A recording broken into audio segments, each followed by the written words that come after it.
Good afternoon everyone. आज हम discuss करने जा रहे हैं लॉस्ट स्प्रिंग को। लॉस्ट स्प्रिंग जो चैप्टर है अनीस जंग के द्वारा लिखा गया है। अनीस जंग ने स्टोरीज ऑफ स्टोलन चाइल्डहुड से इसका जो अंश लॉस्ट स्प्रिंग लिया गया है। इसमें दो कहानियाँ दर्शाती हैं जो बच्चों के जो बचपन है वो बचपन वीरान हो जाता है। एक कहानी तो है दिल्ली के पास जो सीमापुरी इलाका है वहाँ पर जो कचरा बीनने वालों के जो बच्चे रहते हैं तो उनका जीवन है, उन बच्चों का जो जीवन है वो उस कचरे के साथ निकल जाता है, कोई पढ़ाई लिखाई नहीं होती है। और दूसरी कहानी आती है जो फिरोजाबाद है, वहाँ के जो बच्चे हैं वो अपने बचपन को चूड़ियों के काम में निकाल देते हैं। अर्थात दोनों कहानियों में समानता ये है कि दोनों कहानियों में जो बच्चों का जो बचपन है वो बचपन एक में तो कचरा बीनते हुए, दूसरे में चूड़ी बनाते हुए निकल जाता है। उन्होंने अपने जीवन का बचपन का कोई आनंद नहीं लिया। पहली जो कहानी है उसमें साइफ को एक मुख्य किरदार के रूप में दर्शाया गया है और जो दूसरी कहानी है उसमें मुकेश को एक किरदार के रूप में लिया गया है। तो आइए शुरू करते हैं इसकी पूरी डिटेल को जानने के लिए। साइफ की कहानी शुरू होती है, sometimes I find a rupee in the garbage. Saif कहता है अनीस जंग से उसकी मुलाकात होती है तो कभी कभी मुझे कचरे में 1 रुपया मिल जाता है। Y do you do this? I ask साइफ, whom I encounter every morning scrounging for gold in the garbage dumps of my neighborhood। लेखिका साहिब से पूछती है, Y do you do this? आप यह काम क्यों करते हो? whom जिस साहिब से आई एनकाउंटर लेखिका की मुलाकात होती है, एवरी मॉर्निंग हर सुबह, स्क्रंजिंग फॉर वो तलाशता रहता है, गोल्ड सोना, इन the garbage dumps of my neighbourhood. लेखिका कहती है कि मेरे पड़ोस में वो कचरे में सोना तलाशता रहता है और उससे मेरी रोज़ाना मुलाकात होती है। मैं उससे पूछती हूँ कि आप यह काम क्यों करते हो। एक अच्छा प्रश्न यहाँ पर यह बनेगा, what is Sahib looking for in the garbage dumps? Sahib कचरे के ढेर में क्या तलाश करता है? तो gold. Sahib left his home long ago. Sahib ने अपने घर को बहुत समय पहले छोड़ दिया। सेट जो घर बना हुआ था, amidst the green fields of Dhaka, Dhaka के हरे भरे मैदानों के बीच में। साहिब ने अपने घर को बहुत समय पहले छोड़ दिया जो ढाका के हरे भरे मैदानों के बीच में बना हुआ था। हिज होम उसका घर, इज नॉट मिस नहीं है, इवन अ डिस्टेंट मेमोरी अब तो साहिब की दूर की याद में भी उसका घर अब नहीं रहा है। देयर वर मैनी स्टॉर्म्स, ये बहुत अच्छी लाइन अंडरलाइन कर लेना इसको। देयर वर मैनी स्टॉर्म्स, बहुत से तूफान आते थे, that swept away their fields and hums, जो उनके घरों को और फसलों को नष्ट कर देते थे। जहाँ पर साहिब रहता था, साहिब का परिवार रहता था, वहाँ बहुत तूफ़ान आते थे। उन तूफ़ानों से उनकी फसलें, उनके खेत और उनके घर नष्ट हो जाते थे, इसीलिए उन्होंने ढाका को, बांग्लादेश को छोड़ दिया। यहाँ पर एक अच्छा प्रश्न ये बनेगा, why did sahibs family leave Dhaka? Sahib के परिवार ने ढाका को क्यों छोड़ा? तो इसका आंसर यही रहेगा, Saheb's family left Dhaka because there were many storms that swept away their fields and homes. ये इसका आंसर रहेगा। हिज मदर टेल्स हिम, उसकी माँ इस बात को बताती है साहिब को कि बेटे हमने ढाका को इसलिए छोड़ा कि वहाँ पर बहुत से तूफ़ान आते थे, हमारे जो घरों को और फसलों को नुकसान हो जाता था। दैट इज वाई, यही कारण रहा, दे लेफ्ट, उन्होंने बांग्लादेश को छोड़ दिया, लुकिंग फॉर गोल्ड, राजीविका की तलाश में, गोल्ड की तलाश में, इन द बिग सिटी, एक बहुत बड़े शहर में आ गई, वेयर ही नाउ लिव्ड, जहाँ पर साहिब अपने परिवार के साथ रहता है। I have nothing else to do, he mutters looking away. अब साहिब लेखिका को जवाब देता है, उसने एक प्रश्न पूछा था लेखिका ने, why do you do this? तो साहिब कहता है, I have nothing else to do, मेरे पास करने के लिए कोई काम नहीं है। ही मटर्स, वो बुदबुदाता है, लुकिंग अवे, अपनी नज़रों को दूर देखते हुए। गो टू स्कूल, आई से ग्लिवली, लेखिका कहती है, अनीस जंग कहती हैं कि मैंने बड़ी चतुराईपूर्वक कहा कि तुम काम नहीं है तो पढ़ने जाइए, विद्यालय जाइए। Realising immediately how hollow the advice must sound, लेखिका को प्रतीत होता है कि मैंने उसको विद्यालय जाने की जो सलाह दी है वो एक खोखली सलाह प्रतीत हुई। There is no school in my neighbourhood. अब साहिब कहता है कि मेरे पड़ोस में कोई विद्यालय नहीं है। वैन दे बिल्ड वन, जब मेरे पड़ोस में या पड़ोसी लोग कोई विद्यालय बनाएंगे, आई विल गो, तो मैं पढ़ने के लिए ज़रूर जाऊँगा। If I start a school will you come, I ask half joking. लेखिका उससे कहती है साहिब से, क्या मैं विद्यालय शुरू करूं तो तुम पढ़ने के लिए आओगे। ये बात उसने मजाक में साहिब से कही। साहिब कहता है यस ही सेज, वह कहता है हाँ। स्माइलिंग ब्रॉडली, खुल करके मुस्कुराते हुए कहता है कि मैडम आप स्कूल खोलो, मैं पढ़ने के लिए आऊँगा। इसके बाद a few days later I see him running up to me, is your school ready.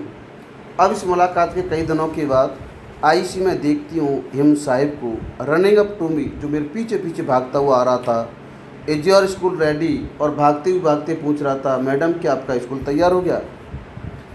It takes longer to build a school, एक विद्यालय शुरू करने में बहुत समय लगता है। आई से, लेखिका ने उसको कहा। Embarrassed at having made a promise that was not meant. अब लेखिका अपने किए गए वादे से ही पछताती है, दुखी होती है, क्योंकि विद्यालय खोलना उसका कोई इरादा नहीं था।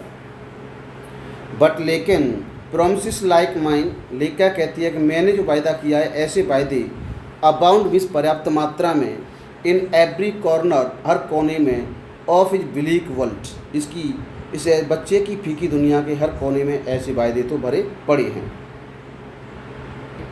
After months of knowing him, कई महीनों की जानकारी होने के बाद, आई आस्क में हिज नेम, मैं उसका नाम पूछती हूँ।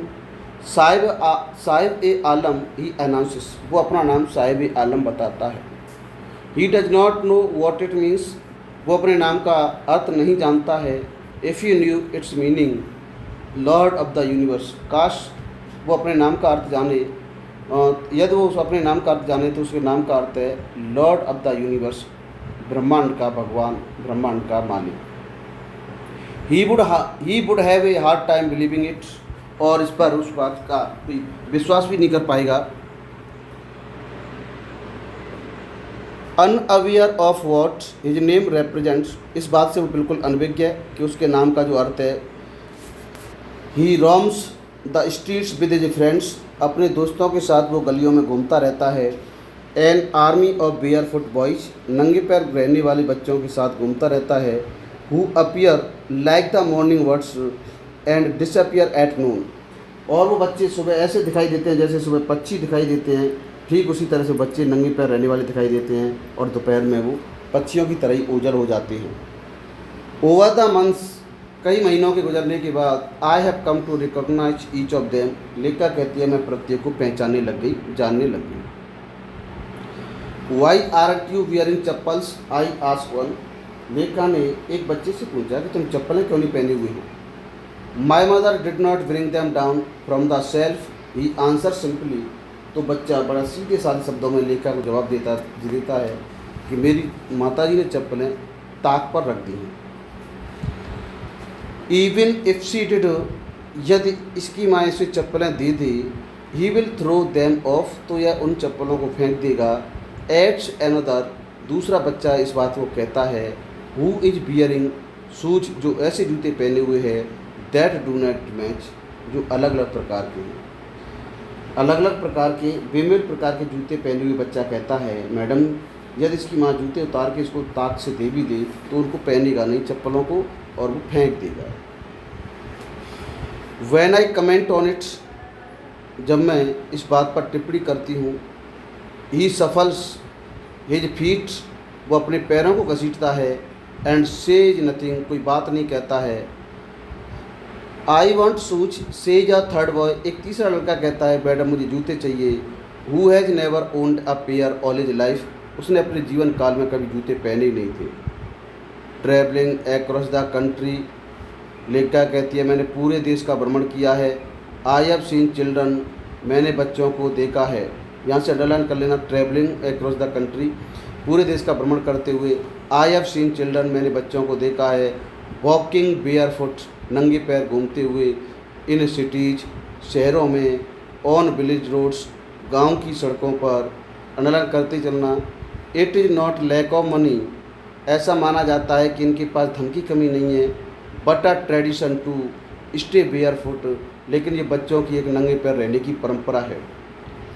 तो लेखिका जहाँ जहाँ गई, पूरे देश में गई, चाहे वो शहरों में की गलियाँ हों, चाहे गांव की सड़कों हों, वहाँ पर उसने बच्चों को नंगे पैर घूमते हुए देखा और लोगों से बात की। तो वो कहते हैं बच्चों का ये परंपरा है, एक रीति है, वो नंगे पैर घूमते रहते हैं, धन की तो कोई कमी नहीं है।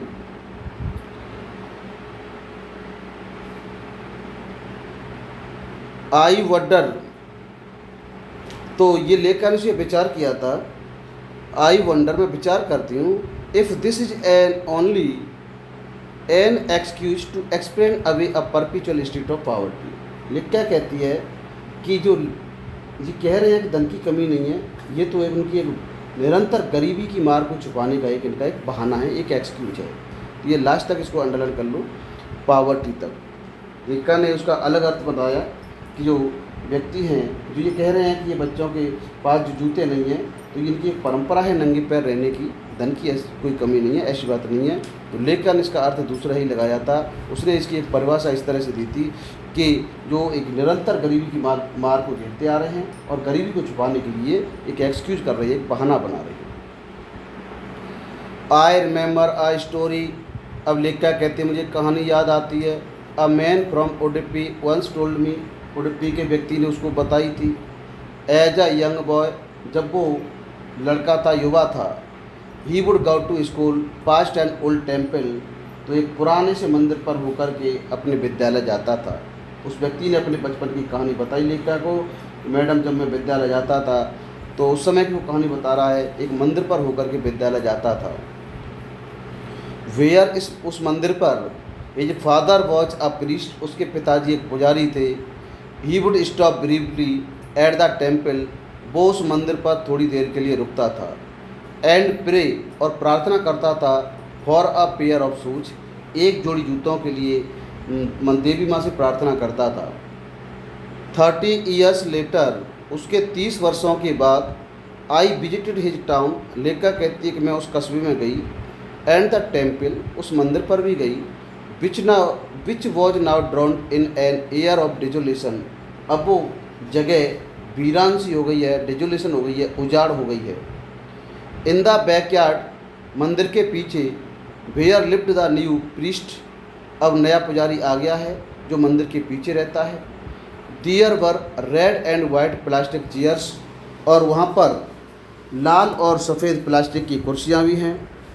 A young boy dressed in A grey uniform, एक युवा लड़का जो एक ग्रे कलर की यूनिफॉर्म पहने हुए था। वियरिंग सॉक्स एंड शूज, जो जूते भी पहने हुए था, मोजे भी पहने हुए था। अराइव्ड पेंटिंग, और वो हाँफते हुए वहाँ पर पहुँचा। And through his school bag on A folding bed, और उसने अपना विद्यालय का जो बैग बचता था, बैग था, वो एक फोल्डिंग बेड पर चारपाई पर फेंक दिया। लुकिंग एट द बॉय, लेखिका ने उस बच्चे को देखा। I remembered the prayer another boy, तो लेखिका को उस बच्चे की कहानी याद आ जाती है। Had made to the goddess, दूसरे बच्चे ने जो प्रार्थना देवी माँ से की थी जूतों के लिए। When he had finally got a pair of shoes, तो तब फिर अंत में फिर उसके एक जोड़ी जूते मिल भी गए। Let me never lose them, और कहता है कि इनको मैं सुरक्षित रखूँगा, संभाल के रखूँगा। The goddess had granted his prayer, देवी माँ ने उसकी प्रार्थना सुन ली। Young boys like the son of the priest, जो पुजारी का जो बच्चा लड़का था, उसकी हम उम्र के जो लड़के थे, वो सभी नाउ बोर शूज, अब वो जूते पहने हुए थे। बट लेकिन many others like the rag pickers, बहुत से अन्य जो बच्चे, जो कचरा बीनने वालों के जो बच्चे थे, इन माई नेबरहुड, मेरे पड़ोस में, रिमेन शूजलेस, लेखिका कहती है कि वो अभी भी नंगे पैर रहते हैं। लेखिका ने ये कहा है कि जो पुजारी का जो लड़का था, उसकी हम उम्र के बच्चों के पास, सभी के पास जूते थे, लेकिन लेखिका के पड़ोस में जो कचरा बीनने वालों के जो बच्चे रहते थे, अभी भी वो नंगे पैर ही घूमते रहते हैं। तो ये रहा लॉस्ट स्प्रिंग का फर्स्ट पार्ट। इसका सेकंड पार्ट हम नेक्स्ट वीडियो में लेकर के आएंगे। तब तक आप हमारे वीडियो को शेयर करें, लाइक करें और कमेंट करें। धन्यवाद।